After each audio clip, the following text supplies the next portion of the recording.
السلام علیکم، میرا نام ہے ڈاکٹر فیصل علی۔ آج ہم بات کریں گے ایچ پیلوری سے ہونے والے مسائل اور علاج، اور اس کی کیا دوائیات ہیں اور کیسے کیسے استعمال کی جا سکتی ہیں۔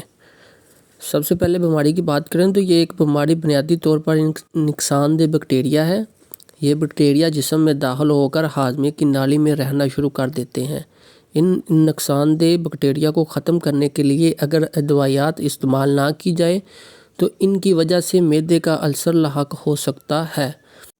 اس کے علاوہ وہ چھوٹی آنت کے اوپر والا حصہ بھی متاثر ہو سکتا ہے۔ ان بیکٹیریا کو ختم کرنے کے لیے عام طور پر اینٹی بائیوٹک دوائیات کا استعمال کروایا جاتا ہے۔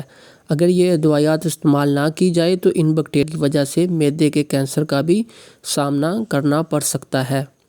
اس جراثیم کو سب سے پہلے سن 1983 میں آسٹریلوی ڈاکٹروں بیری مارشل اور رابن واردن نے معدے کے السر کے سبب کے طور پر شناخت کیا تھا۔ یہ ایک گرام منفی بیکٹیریا ہے۔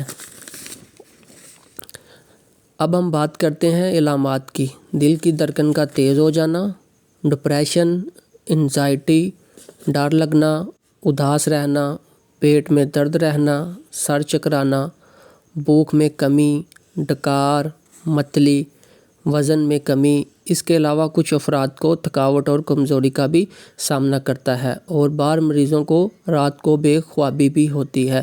اگر یہ علامات کافی پرانی ہو چکی ہیں تو آپ کسی مسند ڈاکٹر کے پاس جائیں اور ایچ پیلوری کا ٹیسٹ کروائیں۔ اگر وہ پازیٹیو آتا ہے تو اس کے بعد ڈاکٹر حضرات میڈیسن بھی یوز کرواتے ہیں۔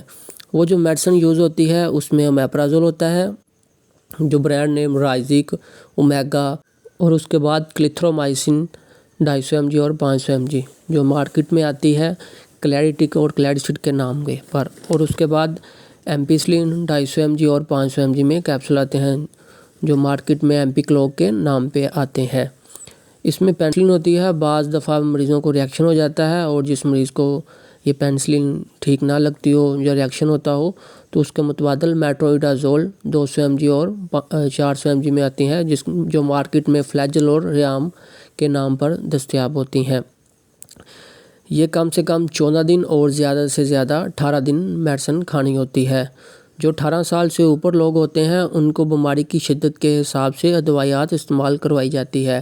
نارمل انسان کے لیے جو ایک اومیپرازول ہوتا ہے وہ صبح خالی پیٹ اور کھانا کھانے کے بعد یا کھانا کھانے کے ساتھ، جو کلیتھرومائسن ہے ایک ٹیبلٹ 500 mg والی، اور جو ایمپیکلوگ ہوتا ہے وہ 500 mg، اور یا اگر ایمپیکلوگ اسے ٹھیک نہ لگتا ہو تو پھر میٹروڈازول 400 mg کھلوائی جاتی ہے، اور پھر شام کو کھانا کھانے سے آدھا گھنٹہ پہلے اومیپرازول کا ایک کیپسول، اور اس کے بعد کھانا کھانے کے ساتھ یا کھانا کھانے کے 1 گھنٹے بعد وہ کلیتھرومائسن 500 والی یا ایمپیکلوگ یا فلیجل ٹیبلٹ یوز کروائی جاتی ہے۔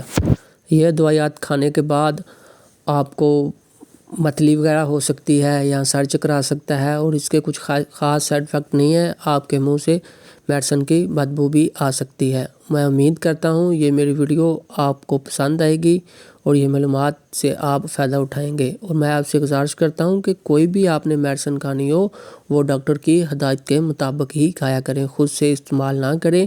اگر آپ کو کسی قسم کا کوئی مسئلہ ہے یا یہ جو میں نے علامات بتائی ہیں، آپ اپنا ٹیسٹ کروائیں اور اس کے بعد یہاں ہم سے رابطہ کریں یا کسی منسلک ڈاکٹر کے ساتھ رابطہ کر کے پھر ہی دوائیات استعمال کرنی چاہیے۔ اور میرے یہ چینل کو سبسکرائب کر دیں تاکہ ہماری ہر آنے والی لیٹسٹ ویڈیو آپ تک پہنچ سکے، اور انشاءاللہ ہم ملتے ہیں نیکسٹ ویڈیو میں۔ آپ کے لیے اللہ حافظ، اپنی دعاؤں میں یاد رکھیے گا۔ اگر آپ کو یہ ہماری ویڈیو پسند آئے تو پھر اپنے دوست احباب اور رشتہ داروں کو بھی سینڈ کریے گا۔